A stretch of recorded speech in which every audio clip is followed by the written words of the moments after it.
നിക്കരാഗ്വയിൽ വൈദികരെയും സന്യസ്തരെയും നാടുകടത്തുന്നു. Daniel ഓർട്ടേഗ ഭരണകൂടമാണ് കത്തോലിക്ക സഭയ്ക്കും വൈദികർക്കും നേരെയുള്ള ക്രൂരമായ നടപടികൾ തുടരുന്നത്. ലിയോൺ രൂപതയിലെ ഒരു വൈദികനെ കൂടിയാണ് ഭരണകൂടം രാജ്യത്തു നിന്ന് പുറത്താക്കിയത്.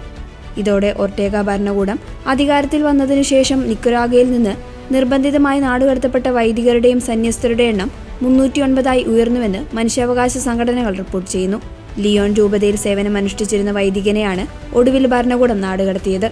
യാതൊരു മുൻകൂർ മുന്നറിയിപ്പും കൂടാതെയാണ് ഇദ്ദേഹത്തോട് രാജ്യം വിടാൻ അധികൃതർ ആവശ്യപ്പെട്ടത്. സഭയുടെ ശബ്ദത്തെ അടിച്ചമർത്തുന്നതിന്റെ ഭാഗമായി വൈദികരെ തടവിലാക്കുന്നതും നാടുകടത്തുന്നതും നിക്കരാഗ്വയിൽ പതിവ് സംഭവമായി മാറിയിരിക്കുകയാണ്. നിക്കരാഗ്വയിലെ മനുഷ്യാവകാശ പ്രവർത്തകരുടെ കണക്കുകൾ പ്രകാരം ഇതുവരെ 309 സന്യസ്തരെയും വൈദികരെയുമാണ് രാജ്യത്തു നിന്ന് പുറത്താക്കിയത്. ഇതിൽ ബിഷപ്പുമാർ, വൈദികർ, സെമിനാരി വിദ്യാർത്ഥികൾ, കന്യാസ്ത്രീകൾ എന്നിവർ ഉൾപ്പെടുന്നു.